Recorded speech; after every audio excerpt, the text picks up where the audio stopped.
Bismillah. Assalamualaikum warahmatullahi wabarakatuh. Alhamdulillahi ala ihsani wa syukru lahu taufiqi wa imtinani. Asyhadu an la ilaha illallah wahdahu la syarika lahu ta'ziman lisani. Wa asyhadu anna Muhammadan abduhu wa rasuluhu da'i ila ridwani. Allahumma salli wa sallim alaihi wa ala alihi wa ashabihi wa ikhwani, amma ba'du. Segala puji bagi Allah, Rabb semesta alam, yang telah memberikan banyak sekali nikmat. Di antaranya adalah nikmat iman, nikmat Islam, dan nikmat sehat walafiat, sehingga kita bisa berkumpul di masjid yang insya Allah dimuliakan oleh Allah Subhanahu wa Ta'ala. Salawat serta salam tak lupa juga kita curahkan kepada qudwah hasanah kita, suri tauladan kita, yakni Habibana wa Nabiyyana Muhammad sallallahu alaihi wasallam, yang telah membawa kita dari zaman jahiliyah hingga zaman yang penuh dengan nikmat seperti saat ini. Kami akan membacakan susunan acara pada muhadarah malam kali ini. Acara yang pertama adalah pembukaan. Mari kita buka dengan membaca Bismillah. A'udzu billahi minasy syaithanir rajim.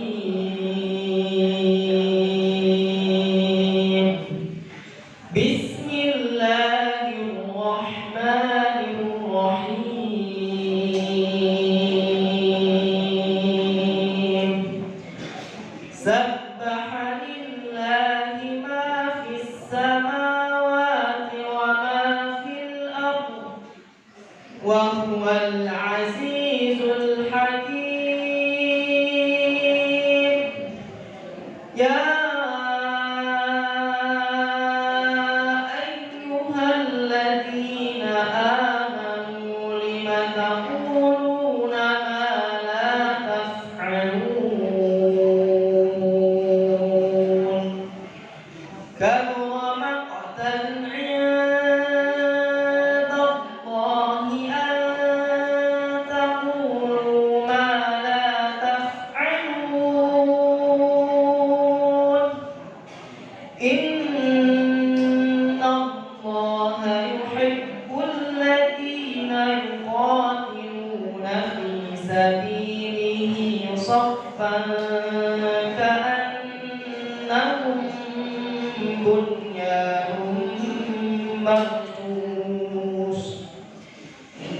Dengan nama Allah yang Maha Pengasih lagi Maha Penyayang. Apa yang ada di langit dan apa yang ada di bumi bertasbih kepada Allah, dan Dialah yang Maha Perkasa, Maha Bijaksana. Wahai orang-orang yang beriman, mengapa kamu mengatakan sesuatu yang tidak kamu kerjakan? Itu sangatlah dibenci di sisi Allah jika kamu mengatakan apa-apa yang tidak kamu kerjakan.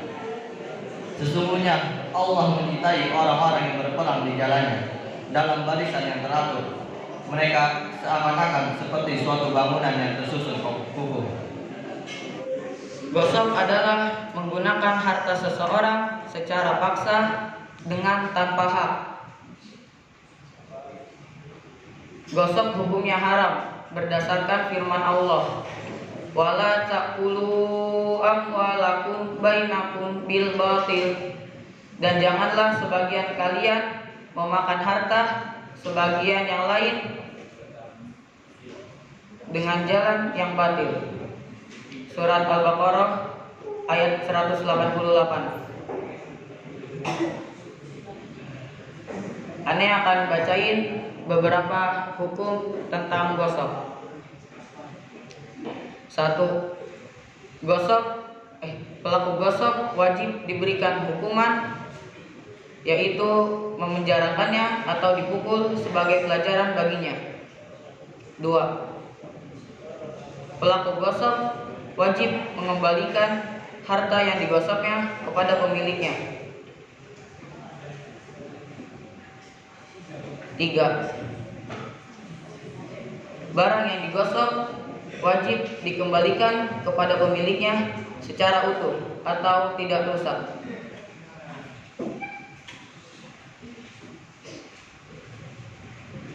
Mungkin segini aja muhadharah dari aneh. Seorang mukmin minum tidak hanya sebagai penghilang rasa haus, tetapi bisa dijadikan sebagai ibadah dan mendapatkan pahala dari Allah jika dilakukan dengan adab yang baik. Rasulullah telah mengajarkan adab minum yang baik, yaitu 1. Minum minuman yang halal dan bersih. Yang kedua, membaca basmalah menggunakan tangan kanan dan sambil duduk. Yang ketiga, bernafas di luar gelas setiap 3 kali tegukan. Dalam hadis disebutkan, Innan Nabiyya sallallahu alaihi wasallam kana yatanaffasu fi syarabi salasah. Rasulullah bernafas di luar gelas sebanyak 3 kali. Hadis riwayat Bukhari dan Muslim. Yang keempat, bernafas di luar gelas. Dalam hadis disebutkan, idza syariba ahadukum fala yatanaffasu fil ina. Jika salah satu dari kalian minum, maka janganlah bernafas di dalam gelas. Yang kelima, tidak minum langsung dari tempat penyimpanan air. Dalam hadis dari Rasulullah, berdasarkan hadis Rasulullah dari Abu Hurairah berkata, nahan nabiyyu ayyashroba min siqai aw fil kirbah. Rasulullah telah melarang minum dari siqa atau kirabah, yaitu tempat penyimpanan air. Mungkin sekian muhadharah dari aneh, kurang lebihnya mohon maaf.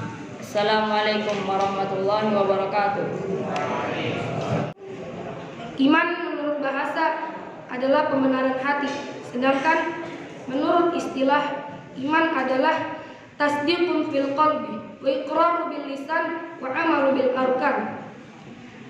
Membenarkan dengan hati, mengikrarkan dengan lisan, dan mengamalkan dengan anggota badan. Tasdiqun fil qalbi, membenarkan dengan hati, maksudnya menerima segala sesuatu yang dibawa oleh Rasulullah SAW. Wa iqraru bil lisan, dan mengamalkannya dengan lisan. Contohnya seperti mengucapkan 2 kalimat syahadat, asyhadu an la ilaha illallah wa anna muhammadar rasulullah, tidak ada sesembahan yang hak kecuali Allah, dan bahwasanya Muhammad sallallahu alaihi wasallam adalah utusan Allah Subhanahu wa taala. Wa amalu bil arkan, dan mengamalkannya dengan anggota badan. Maksudnya hati kita mengamalkan dalam bentuk keyakinan, sedangkan anggota badan mengamalkannya dalam bentuk ibadah-ibadah sesuai dengan fungsi-fungsinya.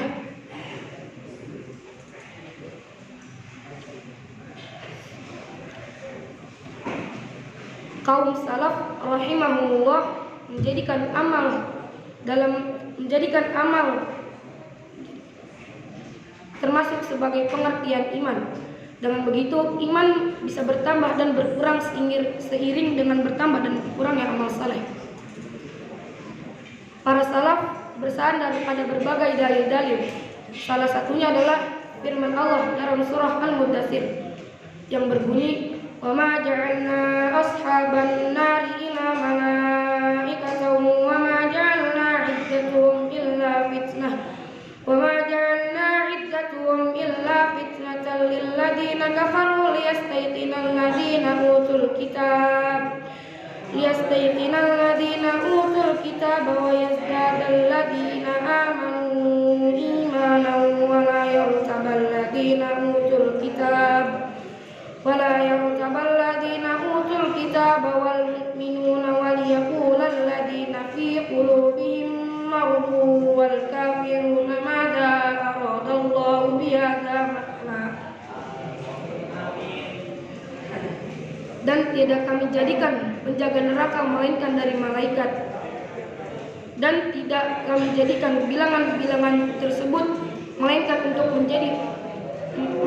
menjadi cobaan orang-orang kafir, agar orang-orang yang diberi Alkitab menjadi yakin, dan orang-orang yang beriman bertambah imannya, dan orang-orang yang diberi Alkitab dan orang-orang mukmin tidak ragu-ragu, supaya orang-orang yang di dalam hatinya ada penyakit dan orang-orang kafir mengatakan, apakah yang dikehendaki Allah dengan bilangan-bilangan ini, dengan bilangan-bilangan tersebut sebagai suatu perumpamaan.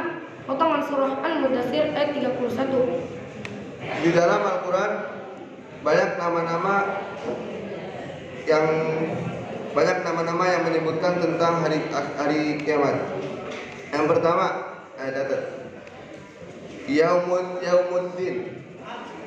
Yaumuddin adalah hari pembalasan.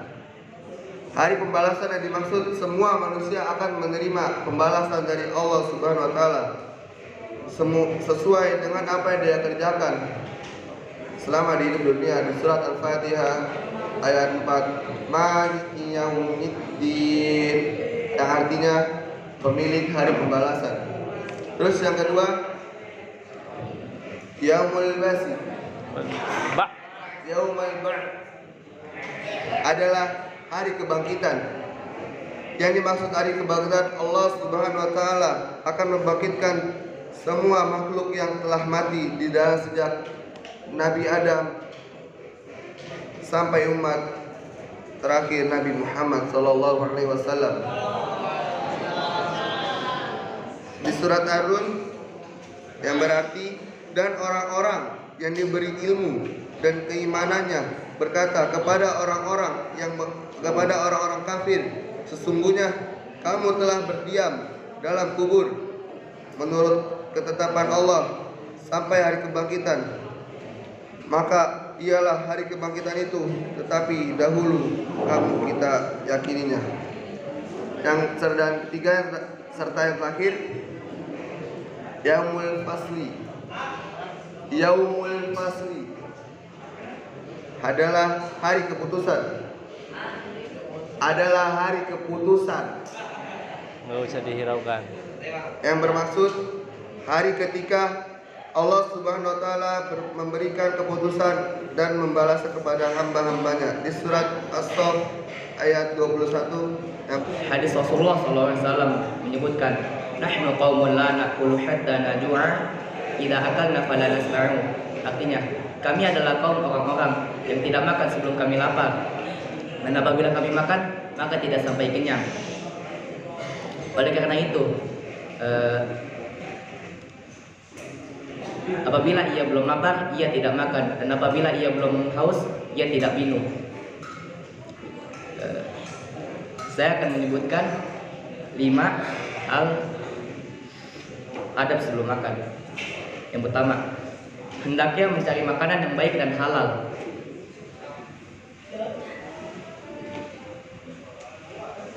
Yang kedua, hendaknya niat makan untuk menguatkan diri di dalam beribadah kepada Allah agar mendapatkan pahala. Yang ketiga, mencuci tangan sebelum makan. Yang keempat, hendaknya menempatkan makanan pada alas di lantai. Pada alas di lantai. 5. Hendaknya duduk dengan sikap tawadhu. Sekian muhadharah dari saya, kurang lebihnya mohon maaf. Untuk maqala wala tandur man qala. Akhirul kalam, Assalamualaikum warahmatullahi wabarakatuh. Birrul walidain artinya adalah berbakti kepada orang tua. Allah Subhanahu wa taala memerintahkan kita untuk berbuat baik kepada orang tua dan melarang kita untuk mendurhakai mereka. Hal ini sebagaimana firman Allah dalam Al-Qur'an surah Al-Isra ayat 23. A'udzu billahi minasyaitonir rajim. Wa qadha rabbuka alla ta'budu illa iyyahu wa bil walidaini ihsana. Imma yablughanna 'indakal kibaru ahaduhuma aw kilahuma fala taqul taqul lahuma uffin wa la tanharhuma wa qul lahuma qawlan karima. Yang artinya adalah, dan Tuhanmu telah memerintahkan agar kamu jangan menyembah selain Dia dan hendaklah berbuat baik kepada ibu bapa. Jika salah seorang di antara keduanya atau kedua-duanya sampai berusia lanjut dalam pemeliharanmu, maka sekali-kali janganlah engkau mengatakan kepada keduanya perkataan dan janganlah engkau membentak keduanya, dan ucapkanlah pada keduanya perkataan yang baik. Berbakti kepada orang tua adalah perintah Allah, di mana ridha Allah bergantung kepada ridha orang tua kepada anaknya. Contoh adab dan akhlak yang mulia dari anak kepada orang tua adalah: 1. Berkata dengan sopan dan lemah lembut. Lalu yang kedua, bersikap tawadu atau tidak merasa lebih hebat dari orang tua. Lalu yang ketiga, tidak memandang orang tua dengan muka tidak menyenangkan. Lalu yang keempat, sekaligus yang terakhir, berziarah ke kuburan orang tua dan selalu mendoakannya jika sudah meninggal dunia. Dan masih banyak hal-hal yang bisa kita lakukan kepada orang tua dalam hal kebaikan. Mungkin segitu saja muhadharah dari Ane, kurang lebihnya Ane mohon maaf. Kesalahan datangnya dari Ane sendiri dan kebenaran datangnya dari Allah Subhanahu wa taala. Cukup sekian. Wassalamualaikum warahmatullahi wabarakatuh. Assalamualaikum warahmatullahi wabarakatuh. Alhamdulillahi ala ihsanihi wa syukru lahu taufiqihi wa imtinanihi. Asyhadu an la ilaha illallah wahdahu la syarika lahu ta'ziman li sya'nihi. Wa asyhadu anna Muhammadan 'abduhu wa rasuluhu ad-da'i ila ridwanihi. Allahumma salli wa sallim alaihi wa ala alihi wa ashabihi wa ikhwani. Amma ba'du. Puji syukur kita panjatkan kehadiran Allah Subhanahu wa taala, Rabb semesta alam, yang telah memberikan kita banyak sekali nikmat, mulai dari nikmat sempat dan nikmat tempat hingga nikmat iman dan nikmat Islam, yang alhamdulillah kita dapat berkumpul di masjid yang mulia ini dalam rangka mengikuti kegiatan muhadharah. Salawat beriringkan salam kita aturkan kepada junjungan kita, qudwah hasanah kita, habibana wa nabiyyana Muhammad sallallahu alaihi wasallam, yang telah membawa kita dari zaman jahiliyah hingga zaman yang penuh dengan ilmu ini, dan juga kepada keluarganya, para sahabatnya, dan para pengikutnya yang istiqomah di atas ajarannya dan sunnahnya hingga hari kiamat. Sebelum saya bermuhadharah, saya berterima kasih kepada MC yang telah memberikan saya waktu dan tempat untuk saya bermuhadharah, dan juga saya berterima kasih kepada Ustadz Syarifuddin selaku penanggung jawab muhadharah. Dan tak lupa saya berterima kasih kepada para audiens yang ingin mendengarkan saya untuk bermuhadharah. Muhadharah pada malam hari ini saya bertema dengan judul makanan.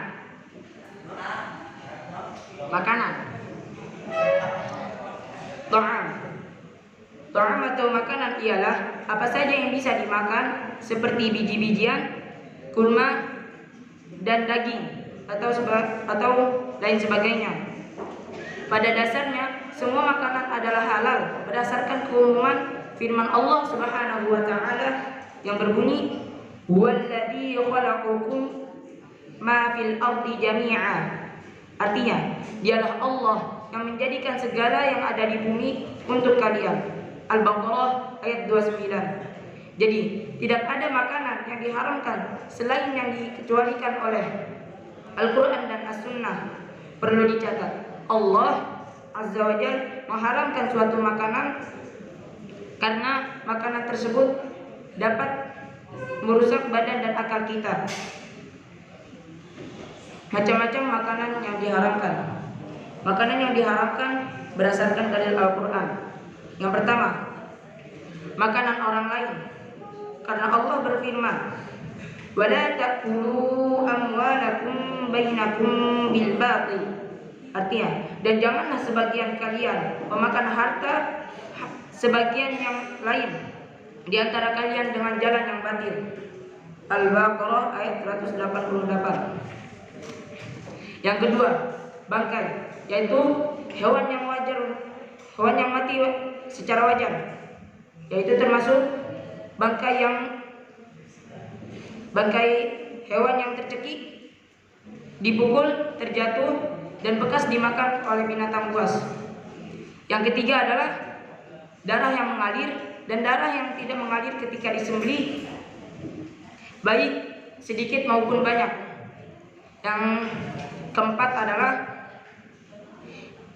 Yang ketiga adalah daging babi beserta seluruh tubuhnya, darahnya, lemaknya, dan lain sebagainya.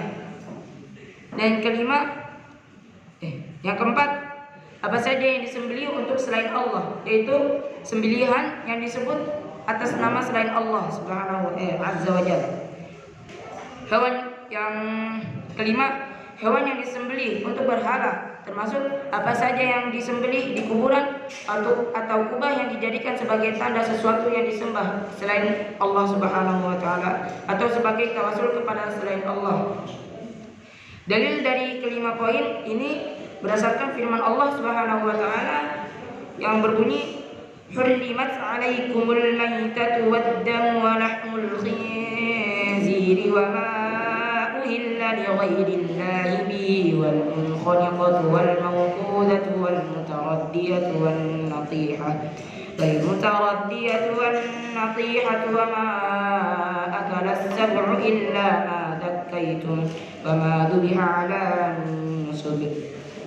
Artinya, diharamkan bagi kalian bangkai, darah, daging babi, daging hewan yang disembelih atas nama selain Allah, yang tercekik, yang dipukul, yang jatuh, yang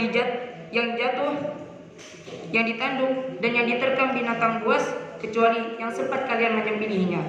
Dan diharamkan bagi kalian yang disembelih untuk berhala. Al-Maidah ayat 3. Cukup sekian mungkin muhadarah pada kali ini saja yang bisa saya sampaikan. Kesalahan datangnya dari saya pribadi dan kebenaran datangnya dari Allah Subhanahu wa taala. Syukran. Assalamualaikum warahmatullahi wabarakatuh.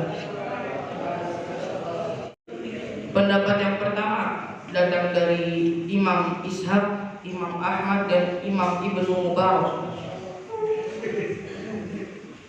Pelakunya akan diberi hukuman mati karena orang yang meninggalkan sholat secara sengaja telah kafir. Dalilnya, al-'ahdul ladzi bainana wa bainahumus shalah faman tarakaha faqad kafar, yang artinya perjanjian antara kita dan neraka adalah sholat, maka barang siapa yang meninggalkannya maka ia telah kafir. Hadis riwayat Tirmizi. Yang kedua, pendapat yang kedua datang dari Imam Syafi'i dan Imam Malik. Pelakunya akan diberi hukuman had. Hukuman had adalah hukum-hukum yang berkaitan dengan fisik. Contohnya, orang yang maling akan dipotong tangannya. Pendapat yang ketiga datang dari Imam Abu Hanifah dan para ulama Zahiriyah. Pelakunya akan ditawan dan diberi sanksi sampai ia ingin melakukan sholat. Mungkin segini aja muhadarah dari aneh. Setiap muslim memandang kejujuran bukan hanya sekedar akhlak yang wajib diwajibkan, tetapi setiap muslim harus memandang kejujuran adalah pengguna iman dan Islam. Karena Allah menyuruh umatnya untuk berlaku jujur dan memuji umatnya yang berlaku jujur. Hambanya yang jujur. Rasulullah SAW telah mengajukan untuk di dalam surat At-Taubah ayat 119 yang berbunyi, ya ayyuhalladzina amanu taqullaha wa kunu ma'as-shadiqin, yang artinya wahai orang-orang yang beriman, bertakwalah kepada Allah dan hendaklah kamu bersama orang-orang yang benar. Dan Allah juga memuji orang-orang yang bersifat jujur di dalam surat Al-Ahzab ayat 23 yang berbunyi, idza sadaqu ma ahadullah alaih, yang artinya orang-orang yang membuktikan janjinya kepada Allah. Tanda-tanda kejujuran pada diri seseorang ada 5. Yang pertama, bicara benar. Bicara benar. Yang kedua, jujur di dalam bekerja. Dan yang ketiga, jujur di dalam bertekad. Yang keempat, jujur di dalam berjanji. Yang kelima, jujur di dalam berpenampilan. Jujur di dalam berpenampilan. Hal ini berdasarkan firman Allah.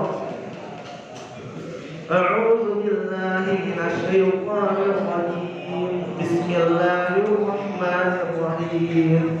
Wa anzalna minas samaa'i ma'an tahura. Dan kami turunkan dari langit air yang amat bersih. Al-Qur'an ayat 28, ayat 48. Kedua, debu yang suci. Debu yang suci yaitu permukaan tanah yang suci. Debu bisa dijadikan sebagai alat pengganti bersuci ketika tidak ada air, atau ketika tidak memungkinkan untuk menggunakan karena sakit, berdasarkan firman Allah.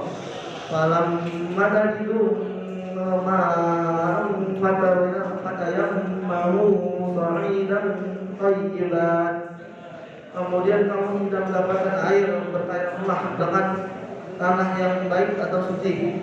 Al-Maidah ayat 6. Uhiyyakum jami'an bitahiyyatil Islam, bitahiyyatis salam, bitahiyyatil ahlil jannah, bitahiyyatil mubarakatan min indillah. Wa hiya assalamualaikum warahmatullahi wabarakatuh.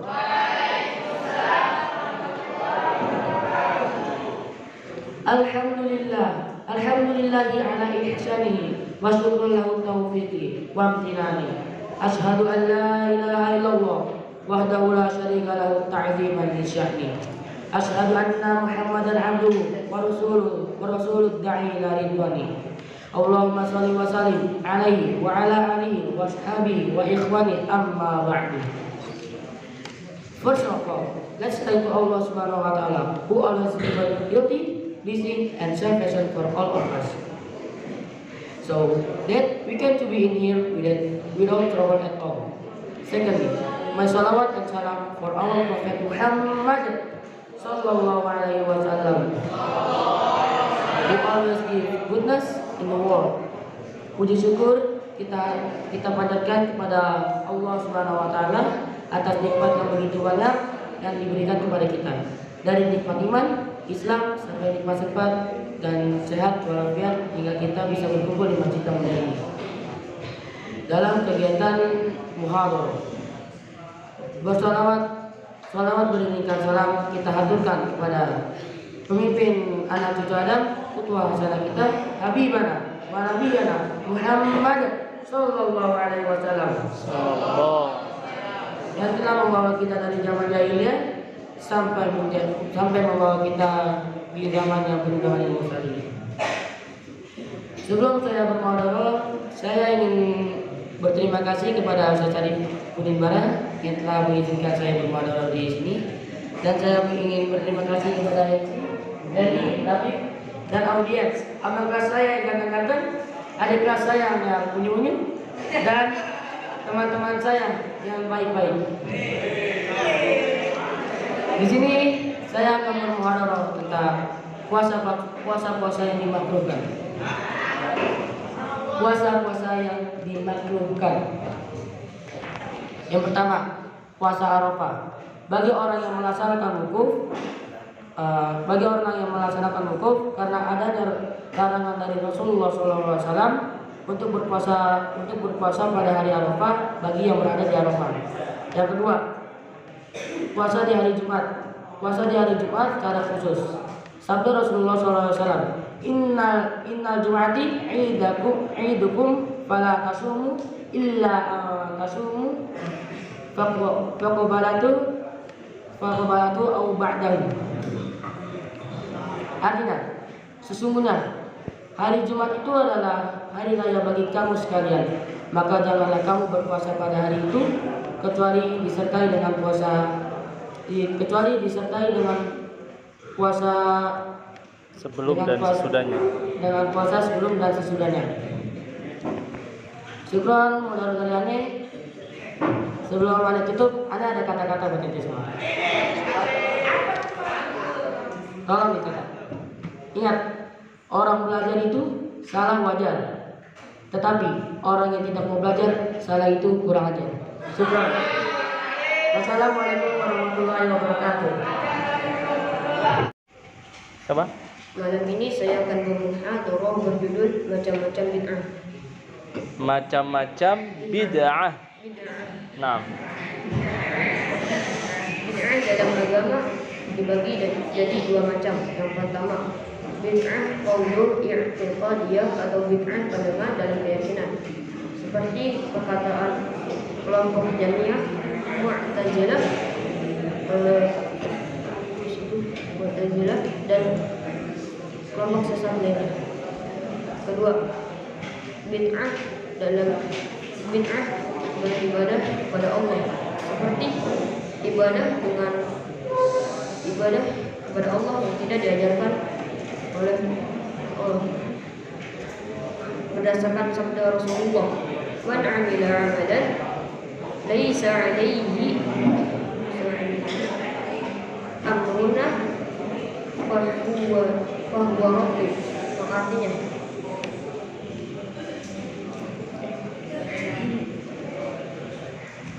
Barang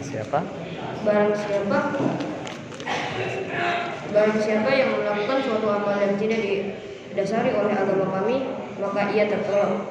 Sekian muhadharah dari saya, kurang lebihnya mohon maaf. Kesalahan datangnya dari diri saya pribadi dan kebenaran hanya datangnya dari Allah Subhanahu wa Ta'ala. Perkara yang dibolehkan bagi orang yang berpuasa. 1. Siwak, menggunakan siwak. Tapi menurut pendapat Imam Ahmad itu makruh saat matahari condong ke arah barat. 2. Mendinginkan badan dengan air karena panas yang sangat menyengat. 3. Makan dan minum pada malam hari. 4. Berpergian untuk suatu keperluan. 5. Berobat dengan jenis obat yang halal. Alhamdulillah ala ihsani wa syukru lahu taufiqi wa imtinani. Asyhadu an la ilaha illallah wahdahu la syarika lahu ta'ziman li sya'ni wa asyhadu anna Muhammadan 'abduhu wa rasuluhu da'i ila ridwani. Allahumma salli wa sallim alaihi wa ala alihi wa ashabihi wa ikhwanihi amma ba'du. Puji syukur kita panjatkan kepada Allah Subhanahu wa Ta'ala yang telah memberikan kita banyak sekali nikmat, mulai dari nikmat iman, Islam, sehat, dan nikmat sempat sehingga kita dapat berkumpul di masjid yang mulia ini. Salawat serta salam kita panjatkan, salawat serta salam kita curahkan kepada pemimpin kita, qudwah hasanah kita, habibana wa nabiyana Muhammad sallallahu alaihi wasallam yang telah menyelamatkan kita dari zaman jahiliyah menuju zaman yang penuh dengan ilmu, dari zaman kegelapan hingga zaman yang terang menerang seperti saat ini.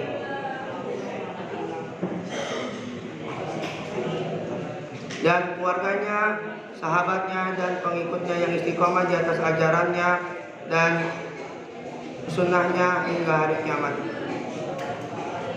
Dan aneh tidak lupa berterima kasih kepada Ustaz Syarifuddin Bara selaku penanggung jawab dan juri pada muhadarah malam hari ini, dan MC dan teman-teman dan audiens mulai dari kakak kelas 12, 11, 10, 9 dan teman-teman aneh kelas 8 dan adik kelas aneh kelas 7. Duduknya aneh di sini akan bermuhadarah dengan judul akhlak jujur dan benar.